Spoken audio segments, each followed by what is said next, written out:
जदीद औरतें हमें ये कहती हैं कि शादी के बाद अलग घर उनका हक है। ठीक है, आपका हक है। वो हमें कहती हैं कि हमारे माँ बाप की खिदमत उनका फर्ज नहीं। ठीक है, आपका फर्ज नहीं है।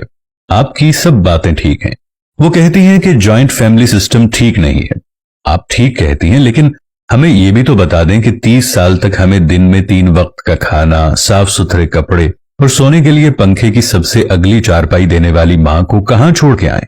अपनी सारी जवानी अपनी जूतियां घिसाकर हमें इस मकाम तक पहुंचाने वाले बाप का क्या करें। हम इस बाप का क्या करें जिसकी बचत और पेंशन से हमारी शादी हुई और आप हमारे घर का हिस्सा बनी। हम उन्हें किसी ओल्ड होम में छोड़ के आए। हर ऊंच नीच, गर्मी सर्दी, धूप छांव में साए की तरह साथ देने वाले बड़े भाई का साथ सिर्फ इस वजह से ना दें क्योंकि उसकी बेगम की और आपकी नहीं बनती, और आपको लगता है कि आपका खामिन ज्यादा कमाता है और अब भाई को देना अपनी सेविंग्स खत्म करने के मुतरादिफ है। क्योंकि आप नहीं जानती, जब हम पढ़ते थे तो बड़ा भाई नौकरी किया करता था। नौकरी छोटी थी मगर मेरे बड़े खर्चे पूरे होते थे। माँ बाप ने कुर्बानी दी, फिर बड़े भाई बहनों ने कुर्बानी दी। अब अगर आप ये कहो कि मुझ पर सिर्फ आपका हक है, आप किस हैसियत से इस बात का हक जता रही हैं। मेरी तो अपनी शादी मेरे बाप की कमाई की वजह से हुई है, क्योंकि अपनी नौकरी में तो मैं किसी बड़े शहर में किराए का घर तक अफोर्ड नहीं कर सकता। भाई मिलकर रह रहे हैं, मसाइल हैं, लेकिन क्या मसाइल भाइयों के हैं। आप पंजाब यूनिवर्सिटी या कोई भी हॉस्टल देख लें, आप बॉयज हॉस्टल में कभी ये तफरीक नहीं कर पाएंगी कि किसके पास कितने पैसे हैं, क्योंकि पैसे कम हो या ज्यादा रूममेट्स और दोस्त आपस में इकट्ठे रहते हैं, खाते हैं, पीते हैं, और ये कभी महसूस नहीं करवाते कि 4 दोस्त मिलकर एक का खर्चा उठा रहे हैं या एक जागीरदार दोस्त 4 को पाल रहा है।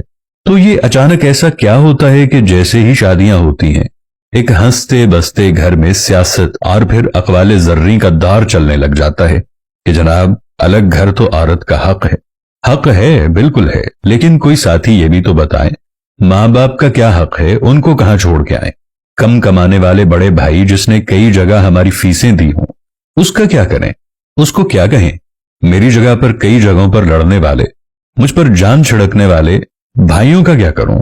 बेहतर नहीं कि मर्दों को अलग घर का ताना देने की बजाय, या बिलफर्ज अगर आप अलग घर में रह रही हैं और आपकी सारी जरूरतें पूरी हो रही हैं, तो फिर खामिद अपने खानदान पर जैसे मर्जी खर्च करे। आप क्यों भाइयों के मसाइल में कूद पड़ती हैं। बेहतर नहीं अपनी जिंदगी सुकून से गुजारें और खानदान को अलग घरों में रहते हुए भी इकट्ठा रहने दें। प्राइवेसी के नाम पर घुटन बढ़ रही है, डिप्रेशन बढ़ रहा है, और हम अपनों के बजाय डॉक्टर्स की तरफ दौड़ रहे हैं। बेहतर नहीं आपसी मसाइल सुलझा लें।